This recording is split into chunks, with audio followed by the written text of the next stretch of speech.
Hello, everybody. I hope that everybody can hear me clearly. Um, Welcome back to Conversations with Mrs. West. Today, we are going to be talking about how to deal with grief, what grief looks like, and, just healthy ways of trying to get back to some normalcy. Thank you, everybody that has been supporting my podcast and my new endeavor. I've got nothing but great feedback from everyone. I'm glad that you guys are enjoying the conversations with me, and we have so many more conversations to have. I'm excited. This brings me joy. Um, to just be able to talk to my people, my family, my loved ones, and just have real conversations of things that we deal with on a daily basis or in life. So, grief. Grief is the response to a loss of any sort. It could be a close friend, it could be a child, it could be a mother, father, cousin, grandparents. We all experience it at one point or another. What does a grieving person look like? It looks like me and you, a regular person. You never know what someone is, going through until they either bring it to your attention or they show it. A lot of people are good at masking their hurt and pain. And, you just don't know what someone is going through. Good evening, Mrs. West. How do we heal and move forward in a healthy way? That's a good question. How do we heal and move forward in a healthy way? A lot of us turn to different things when we are grieving. You know, we turn to a drug, we turn to anger, we lash out at people, we, just aren't in our right minds. We drink, um, we just try to do anything to numb that pain that we're feeling. And that is not a healthy way to go about it. What do we do when we grieve the loved one? Do we reach out to family? Do we reach out to friends? Um, what do you do? Do you just cry? Are you um, one that really can't eat or function? Like, what do you do? What should we be doing when we're grieving? My advice is to talk about it, let it out.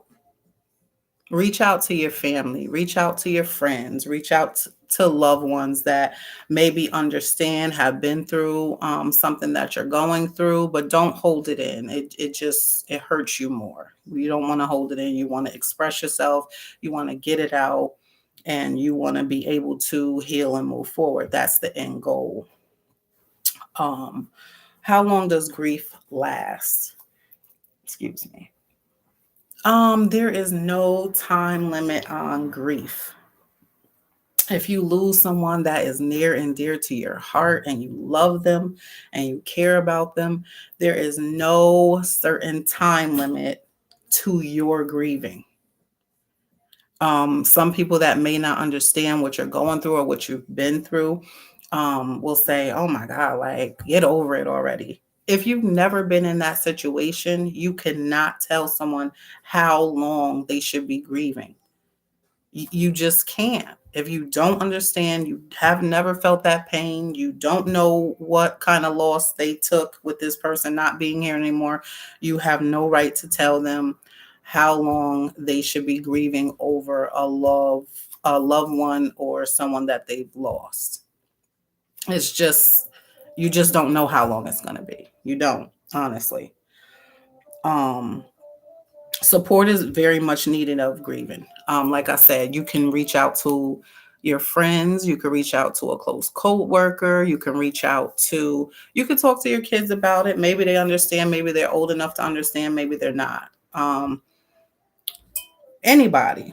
Therapy should highly be considered. Allow yourself to go through the different stages of grief. There are, I would say, about 5 stages of grief that we all experience when we lose a loved one. Denial is the first one. Second is anger. Get angry, take it out on other people around you, maybe even yourself. Bargaining, a lot of us do that too. Depression, it may come. Some of you, may get through it without getting depressed. And the last one is acceptance. That's pretty much your final stages of grieving. You know that it's happened. You went through all of your different stages, and now you have accepted the fact. So we're going to go through each one. Denial. When you first lose a loved one, you can't believe it happened. It doesn't seem real to us, right? So we all know that we're not going to be here forever. We can't live forever. That's just not the way the world works. And when you lose that person, you're just like, this isn't real. It can't be happening. It feels like a bad dream. Um, you just don't know what to do with yourself. You are just devastated. You feel like life can't even go on anymore without this person being here. Um, then we get upset. We get angry. Why would you take my loved one away from me? Um, I wasn't ready. But the thing is, we can never be ready. We can never be ready. If God told us today that I'm going to take your significant other or your sister or your brother or your tomorrow or next week or on this date, could you say that you could do everything to prepare yourself for that person not to be here anymore? I don't think so, because you never want to be without that person. A parent. A lot of us have buried our parents already.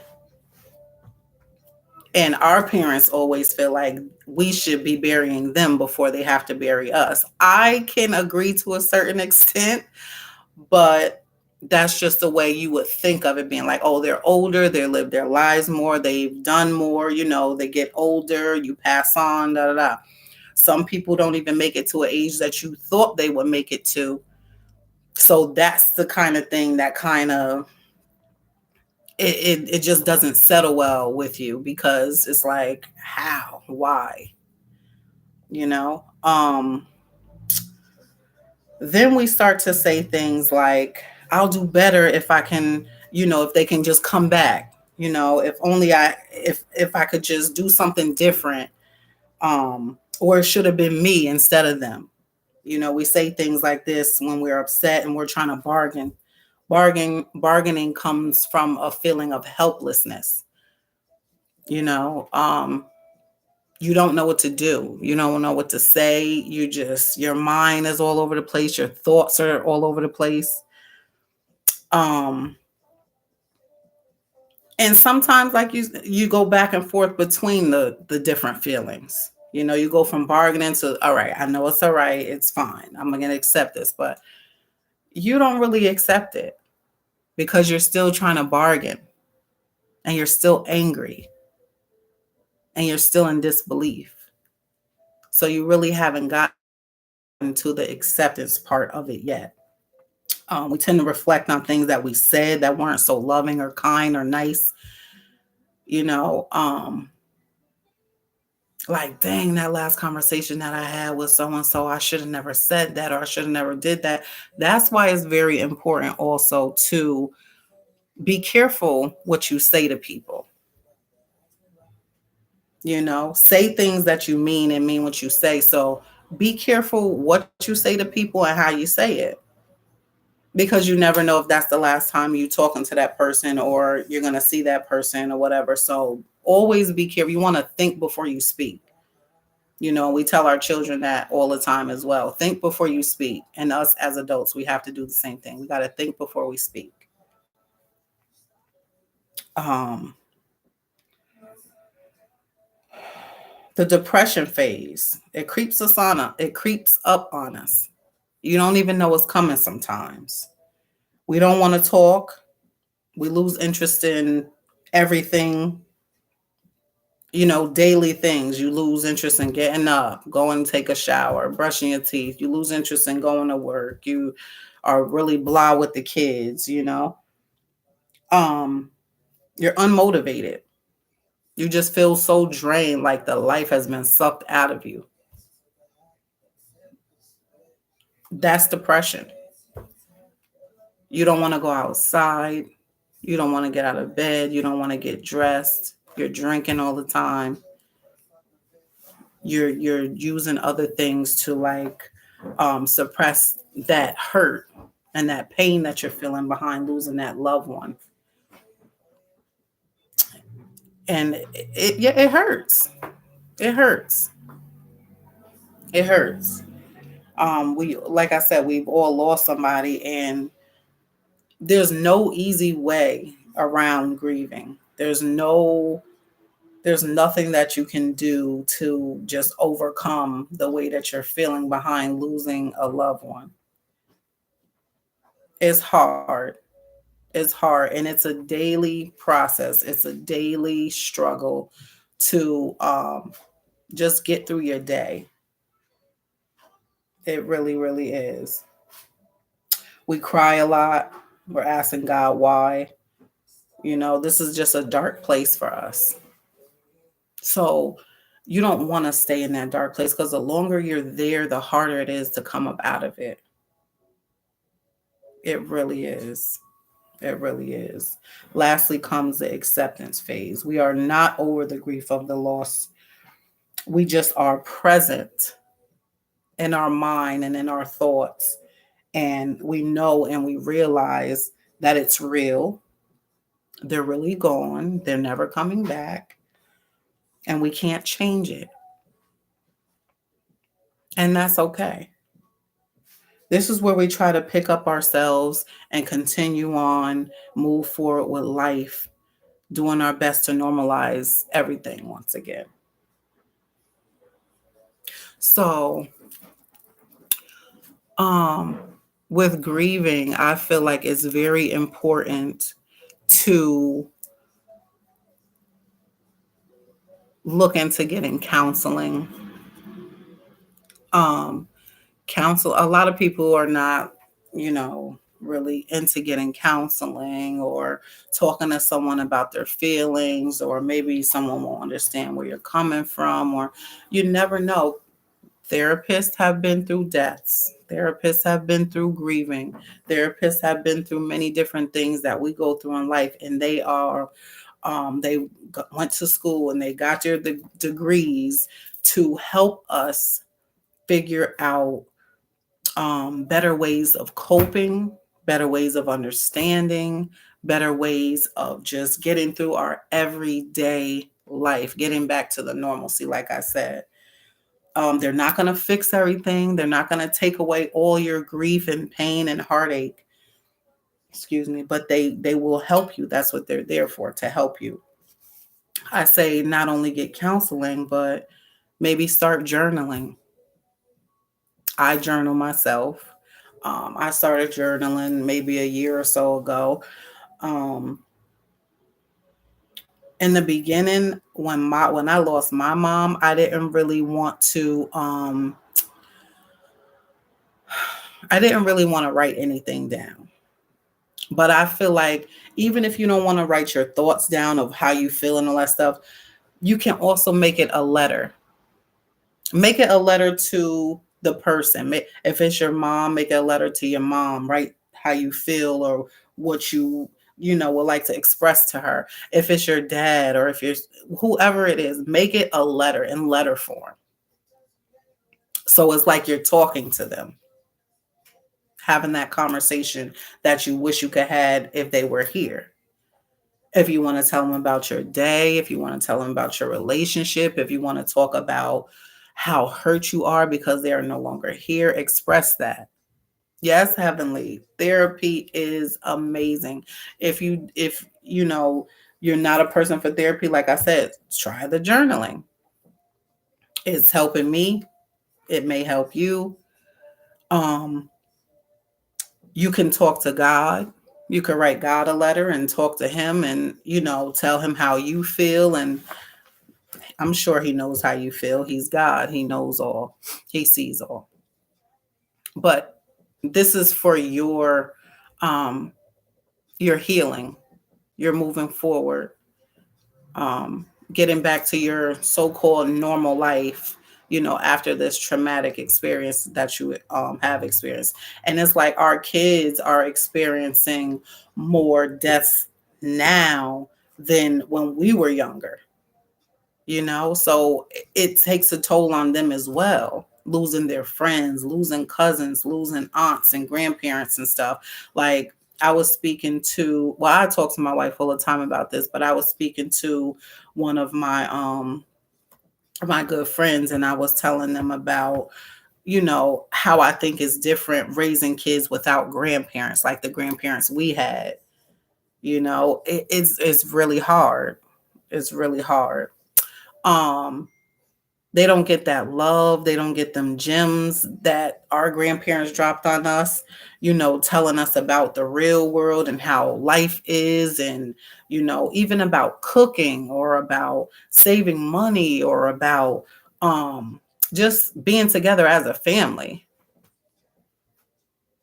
It's a lot different now. My kids only have a couple of grandparents left, and it's not the same as having your own mother here, to help you talk to them or raise them, or just pour love into them.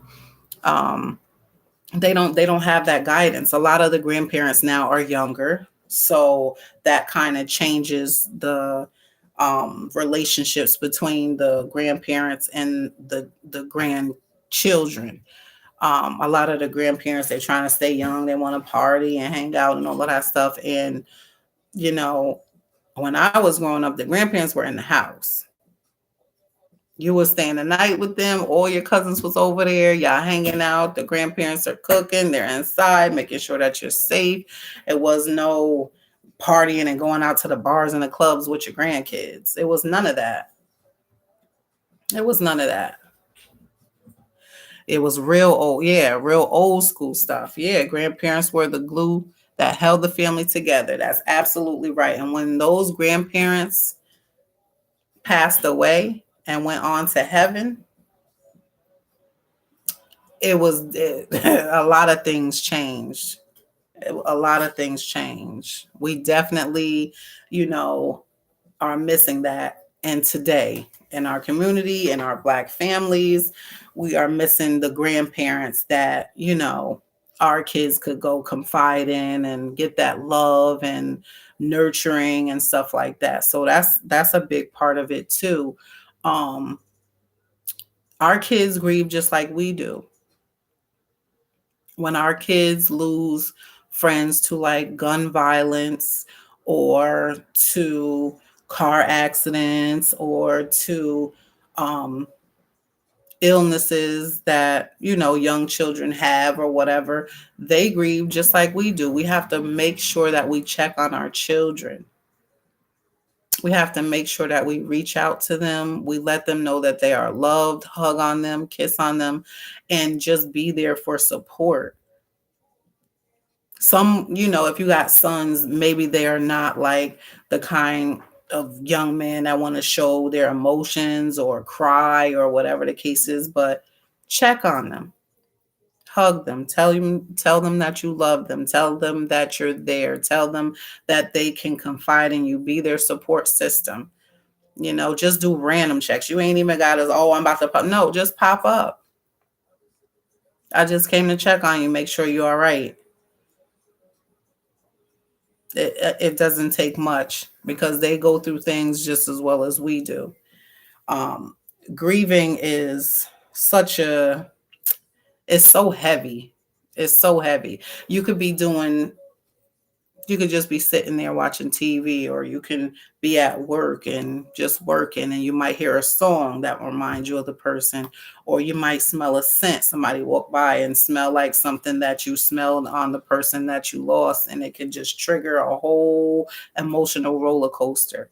I don't know how many times after my mom passed, like I don't even know if it was, maybe it was anxiety. I don't know.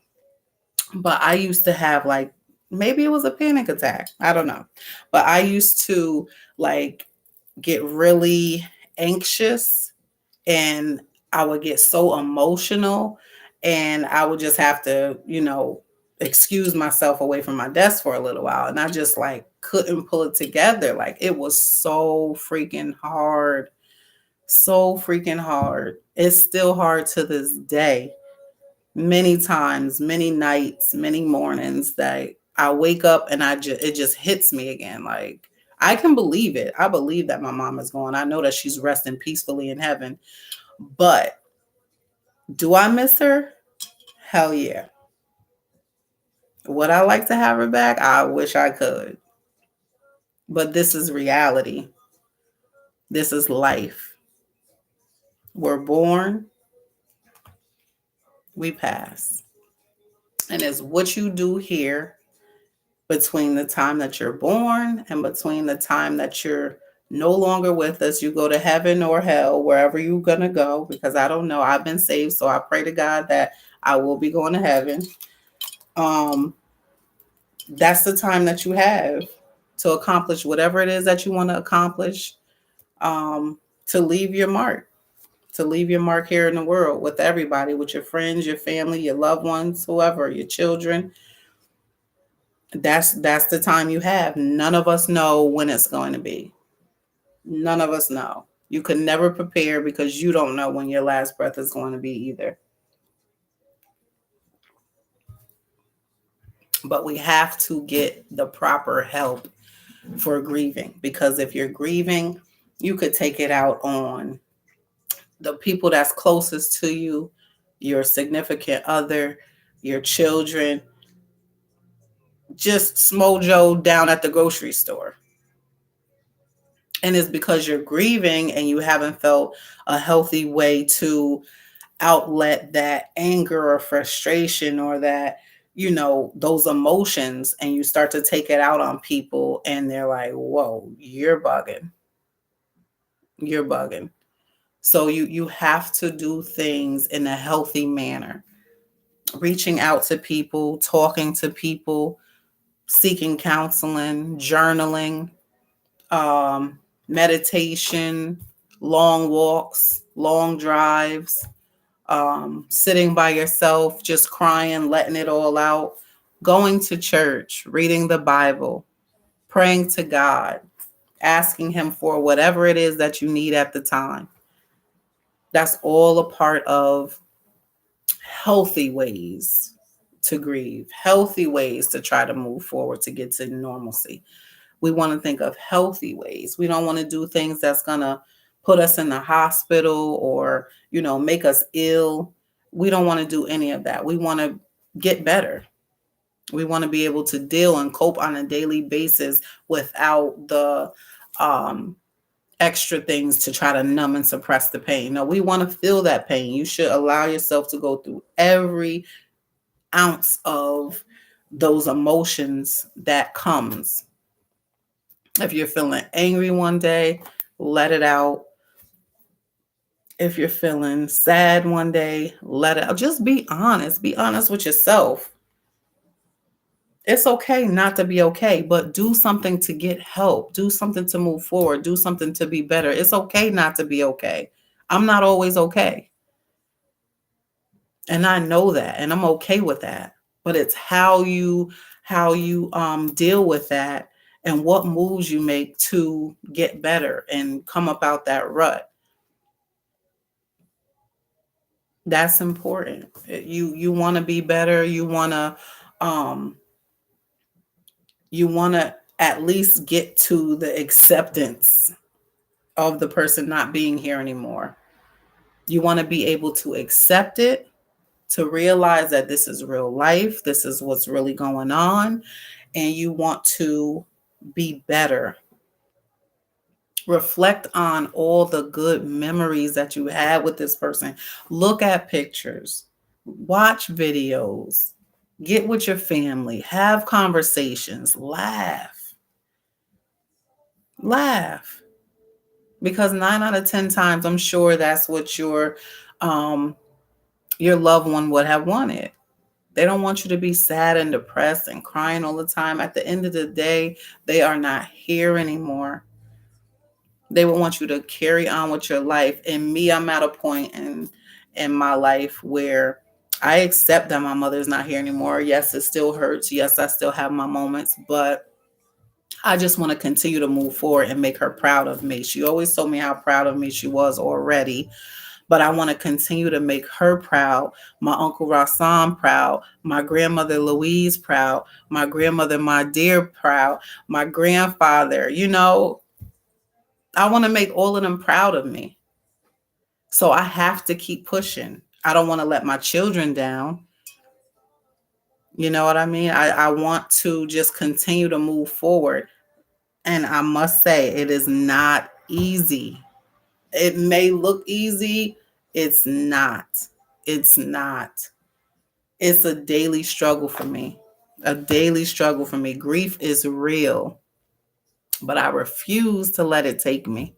I refuse to let it get me down. I refuse to be depressed. I refuse. I refuse to give in to that depression. I was there. I was there before, really, really dark. It was a dark place for me. And I refuse to go back because it's not worth it. And I know the God I serve will not, He won't let me fall. He won't let me fall. That's how I've got to this place that I am. I pray every day. I talk to my God every day. Those of you that don't know Him, please get to know Him because He's a mighty God and you will not be disappointed. I promise you. I promise you. I promise you.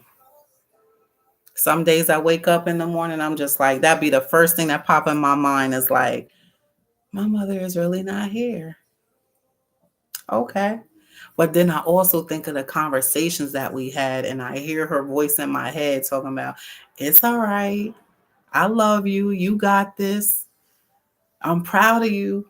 I'm proud of you. Like she always told me that, even when I didn't think I was doing anything so grand or special, like she always made it her point to tell me how proud of me she was. I don't know. I don't know. I don't know why. I don't know why, but she always did. She always told me how proud of me she was and that I was something special. So I believed her. I believed her. She ain't had no reason to lie to me. I believed her. And I sit back and I think of like family functions that we had or just different conversations that we had or things she would do to make me laugh, and it really gets me by. It really does get me by. I talk to her all the time just as well as I talk to God, and a lot of times when I am feeling sad or down or whatever the case is, I'll be talking to Tiff about how I'm feeling or what's going on with me and all that stuff. Cause she always knows when something's going on. She be like, "What's up with you, missus?" I be like, "Oh God." I be like, "Nothing." She be like, I'm like, "All right, well, blah, blah, blah, blah." That's there it goes. Then I'm in tears and I just like, well, I just gotta let it all out. But she always knows when something's going on with me. And I mean, you gotta pay attention to know or you miss it. But grief is something. Grief is something. I want you guys to know that everybody grieves. We are all in this together. And like even swiping up and down on my Facebook timeline, all you see is I miss this person. I wish this person was here. RIP this person. SIP this person. And it's like, wow. Wow. People I've gone to school with that are my age or younger. Just you don't know, people that are younger than me, people that are my children's ages. It's just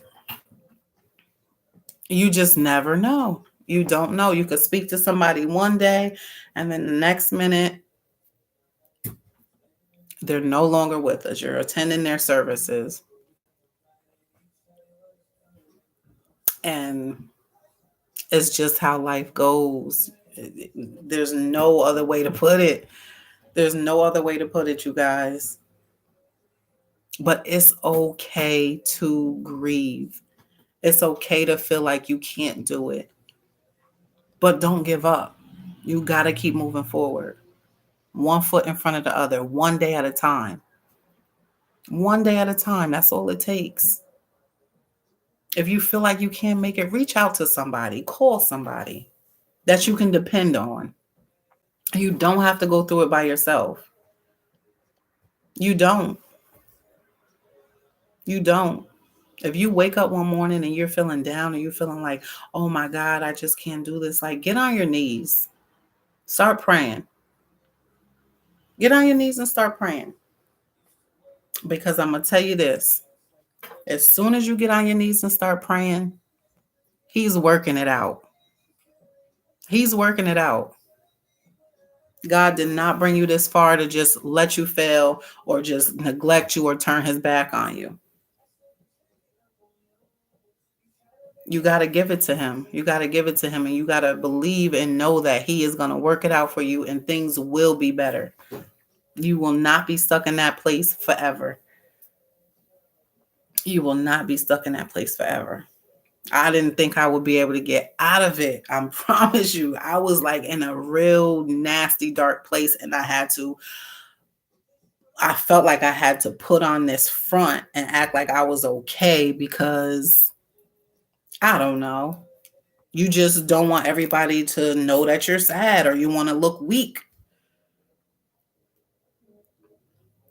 You don't want to look weak in front of people. But I was younger. I was a few years younger than I am now. And of course, you grow and your mental grows, and you think differently. You think differently. But I really was. I was in a dark place, and I still had to be a mom, and I still had, to take care of my duties. I still had to work, I want to be strong in front of your kids and family. Absolutely you do, but you don't have to be. That is your time. You can be vulnerable. You can cry. You can yell. You can, however it is that you need to express yourself at that time, you can feel free to be free to do that. That's healthy. Suppressing it is not healthy. Not showing your emotions is not healthy because it's just being held inside and is binding you up. It's not healthy. You can show emotion in front of your children, then they'll know like you're a human being too. Just as well as you want them to come to you and express how they're feeling and the things that they're going through and be vulnerable with you, you can be vulnerable with them as well. You ain't got to be hard all the time. No, you don't. You don't. You don't. Like I said, especially with our sons, you have to let them know that it is okay.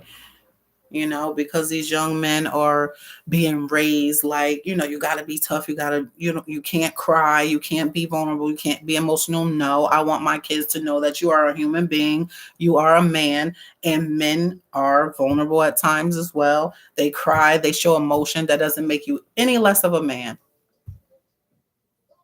It's healthy. It's healthy. It's healthy.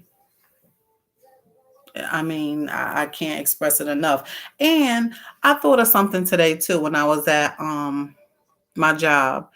I was thinking about, well, when my mom passed, I thought about it then too, but I was thinking like when I was doing this podcast, I said, okay, so I'm talking about grieving tonight, and I want to know whose bright idea it was for us to only get, what is it, 2 or 3 bereavement days at work. I don't know. It's 2 or 3. But at the end of the day, like, what? You got to be kidding me. You got to be kidding me. Because that is nowhere near the amount of time that you really, really, really would need to grieve or try to get yourself together or pick your life back up after losing anybody that you love. I'm not talking about somebody that you just went to school with, or a mother, a father, a sister, a brother, a husband, a grandparent. Like what? 3 days? 2 days? We got to do something about that. That needs to be discussed. That needs to be worked on, because there's no way. When my mom passed, I think I was off for almost 2 weeks. Now I had time, but even if I didn't have time, I probably still would have took the 2 weeks. I don't care if I'm getting paid or not. I just lost my mother, the lady that brought me into this world. That's crazy. And then you want me to come back to work after the 2 or 3 days and work like nothing's wrong with me. I'm not a robot. I'm a human being. And I'm going to be emotional. So if you want me back here in 2 or 3 days, then you're going to deal with all these different feelings and all these different emotions that come up at work. So if I need to step away from my desk 10 times per day, then that's what I'm going to do because you wanted me back here in 24, 48 hours. I thought that was crazy. Like that blew my mind. That blew my mind. I don't even think I ever thought about that before until my mom passed away. Because when I looked at the paper, I'm like, what?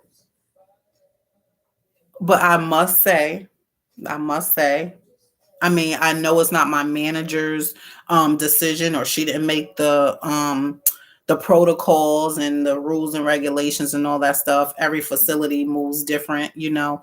But I must say the people that I work with were amazing. They came by my mom's house. They sent flowers, they came with food, like they did all this stuff. Excuse me, even a couple of my coworkers even came to my mom's service.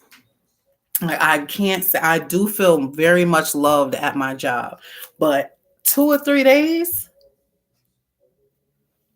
um, no, we gotta do something about that. I know, yeah, they don't care, they really don't, because the higher ups, I'm sure they take off whatever time they want. They're on salary, so they can move how they want to move.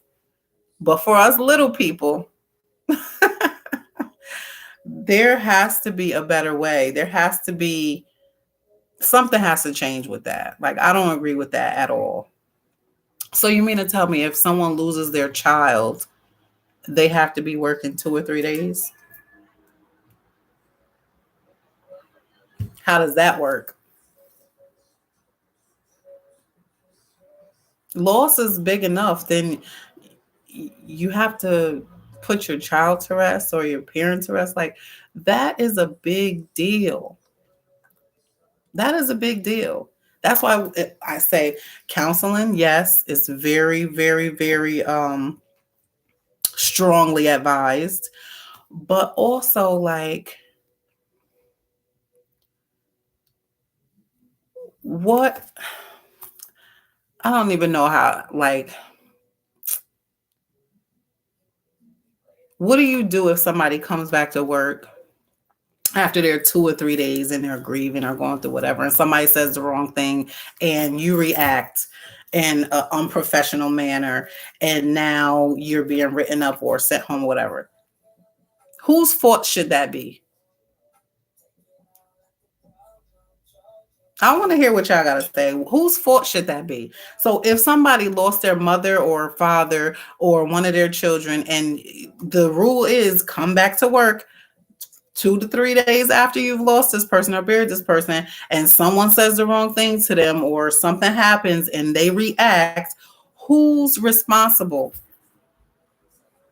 Is it the person that's grieving and probably shouldn't be back to work so quickly, or is it the person that said whatever it is? Like who's responsible for that?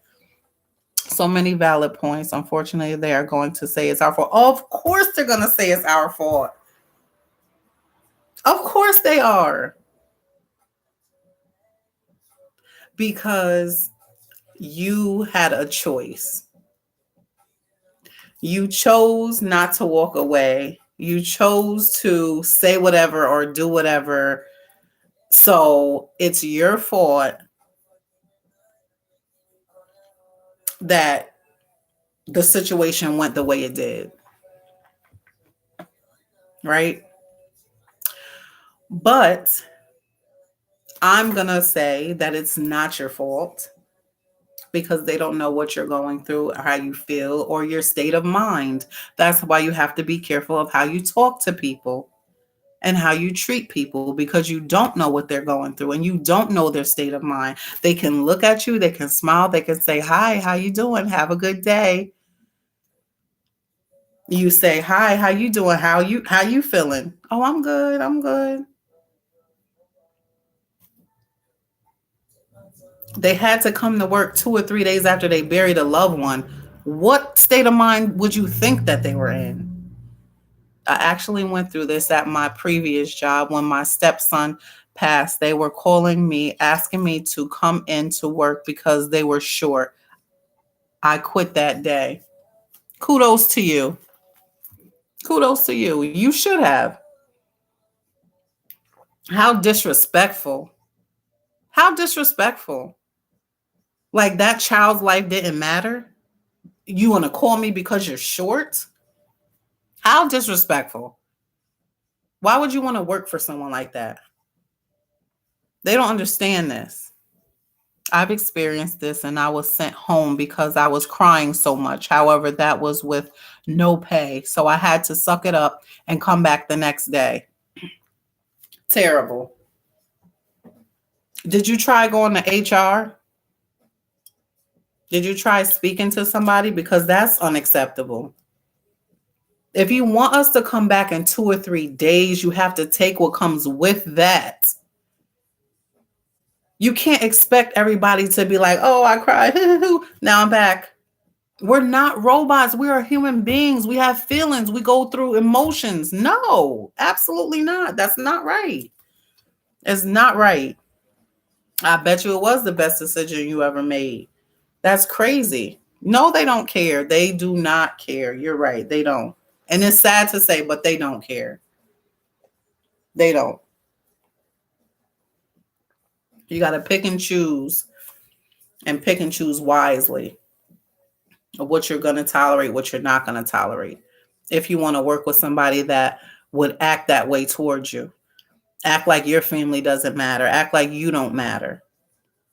You would never want to work for somebody like that. That's disgusting. Grievance. Oh, that's a good one. See my t-shirt? Shout out to my sister Tyera. Thank you for conversations with Mrs. West, and my hashtag, my WW dot or H whatever it is, my YouTube um channel is on the back of it. I'll show you guys later.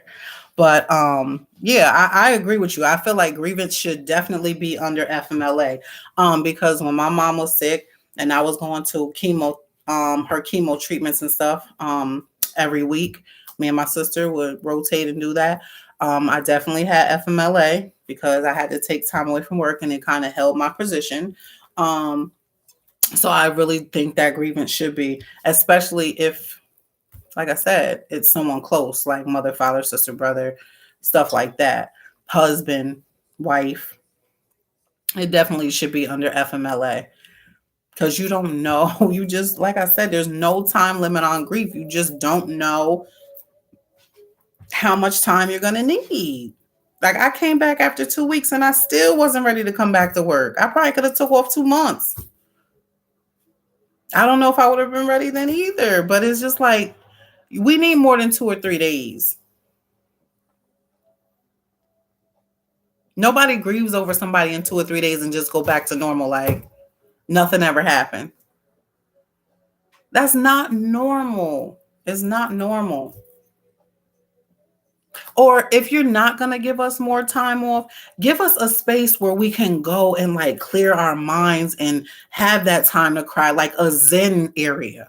Make a Zen area for us. That's the least you can do. So we can go cry. We got tissues there. We got soft music. The lights are dim. Like we can just go in there, release everything, and maybe come back after we gather ourselves and then get back to, the rest of our workday. Something. We need something. We need something more. We need something more. Because it's hard. It's hard out here. It's really hard out here. Like people think that everything is a game. Like it's really not. We need that time. We need to grieve. We need to figure things out. Like, what if my parent was the one that was, if my children were young, was the one that was taking care of my kids while I work and went to school and do all that stuff. Now I don't have that person anymore. Now I have to like really sit here and try to figure out what I'm going to do to make money to continue to take care of my kids.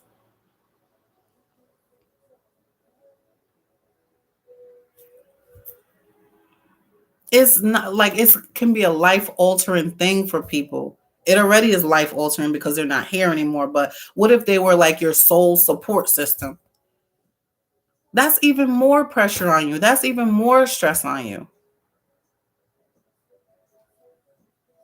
We have to like you jobs got to come up with better ways, seriously. We they got to come up with better ways. And we also ourselves have to choose to do more healthier things to help us grieve. Like I understand drinking, partying, smoking weed, all that stuff, whatever the case is, whatever you pick your poison. But we have to do better. We got to do better. Because if we want to stick around and raise our kids and be there for our loved ones, then we have to take care of ourselves like we take care of everybody else. That's very important. I know, and jobs are always talking about, oh, budget this and budget that. And I don't want to hear about a budget when it comes to me losing a loved one. I work here for you. I'm here every day. I put in my time. I don't give anybody attitude. I get the work done above and beyond. I'm staying late. I'm picking up days when I'm not supposed to be here. I don't want to hear nothing about a budget. I want you to make a way. That's what I want. I want you to make a way. I want you to figure it out. Like you would figure it out if it was your child or your wife or your mother or your sister. I want you to figure it out because sometimes that's just what we need. We need the support. We need the support. So I pray that you guys all, um, if you're grieving, I pray that you pray to God. You ask for whatever it is that you need. You look to Him. Um, Reach out for therapy. Start a journal. There's so many healthy ways to get through your grieving process. Don't do it alone. Everybody is going through something. Reach out to somebody and ask for help. You don't have to do it by yourself. So I'm going to wrap this up. Thank you guys for tuning in. Thank you for um, engaging in this conversation, which is very important for all of us because we all go through it at some point in our lives. I appreciate you all. I take none of you for granted. I love you guys. And as I say, always strive to be your best. This has been Conversations with Mrs. West. I'll talk to you guys later.